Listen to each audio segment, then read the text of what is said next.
Hello everyone. देखिए, इस video में हम देखते हैं कि जो हमारे पास साल्ट कंसंट्रेशन है सॉइल के अंदर, अगर वो जैसे हम जब इरिगेशन अप्लाई करते हैं अपनी सॉइल के अंदर, या तो वो पॉन्ड वाटर हो सकता है, या वो वेल वाटर हो सकता है, या तो हम जो इरिगेशन सोर्स अप्लाई करते हैं कैनाल के थ्रू, वो हो सकता है। वो जो होता है उसमें साल्ट कंसंट्रेशन ज़्यादा होती है। साल्ट सैलिनिटी, सलाइन वाटर होता है, उसमें सोडियम साल्ट हो सकते हैं, फ्लोराइड साल्ट हो सकते हैं, और बोरॉन के साल्ट हो सकते हैं, कैल्शियम साल्ट हो सकते हैं। तो कुछ पैरामीटर्स होते हैं जिनके बेसिस पर हम उसको डिवाइड करते हैं। जो हमारे पास इरिगेशन वाटर होता है, जैसे एल्कलिनिटी है, उसमें सैलिनिटी कितनी है, बोरॉन और एल्युमिनियम सोडियम एब्जॉर्प्शन कितना हो रहा है, बोरॉन कितना प्रेजेंट है। तो एक एलिमेंट जो होता है जो कि इंपॉर्टेंट रोल प्ले करता है यहाँ पे, ये है बोरॉन।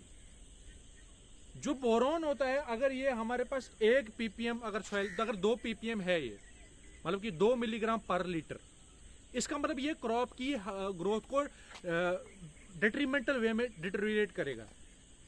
लेकिन अगर मान लीजिए हमारे पास तो ये साल्ट्स करते क्या है, ये असल में सॉइल की हेल्थ को डिग्रेड कर देते हैं।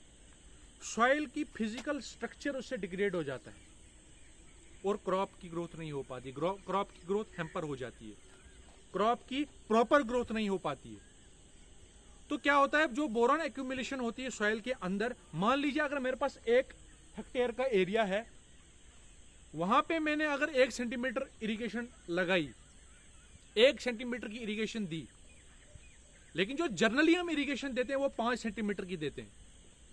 मान लीजिए पहले कोई एक CRS स्टेज है वीट की, वहां पर मैंने इरिगेशन दे दी 1 सेंटीमीटर की। 1 सेंटीमीटर इरिगेशन देने का मतलब है कि मेरे पास मैंने सॉइल के अंदर 1 लाख लीटर का वाटर जो है वो अप्लाई कर दिया 1 हेक्टेयर के एरिया में। तो मैंने आपको कहा था कि 1 ppm किसके बराबर होता है, 1 ppm जो होता है वो 1 मिलीग्राम पर लीटर के बराबर होता है। तो अगर मुझे निकालना है कि कितना बोरॉन का अमाउंट है वो जमा हो गया, तो मैं 5 इरिगेशन जब दे रहा हूं तो कितना लीटर वाटर आएगा, 5 लाख लीटर वाटर मैं अपनी लैंड में अप्लाई कर रहा हूं। वो कितना बराबर हो गया, वो 500 मिलीग्राम। वो कितना हो गया, अगर मैं 5 लाख को उसे 500 लाख मिलीग्राम बोरॉन जो मेरे पास सॉइल के अंदर एक्यूमुलेट हो जाएगा।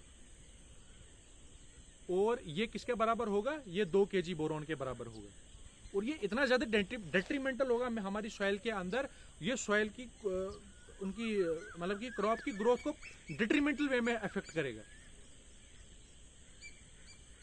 तो ये था कि हमें, अगर हम सॉइल के अंदर इसको मतलब इसकी प्रॉपर रिक्लेमेशन करनी पड़ेगी हमें सॉइल की, अगर हम मतलब कि ऐसा प्रॉपर चेकिंग करनी पड़ेगी, ताकि हम अपनी सॉइल को अच्छी तरह मैनेज कर सकें, फार्म इनपुट्स का बेटर वे में यूज कर सकें। Thank you.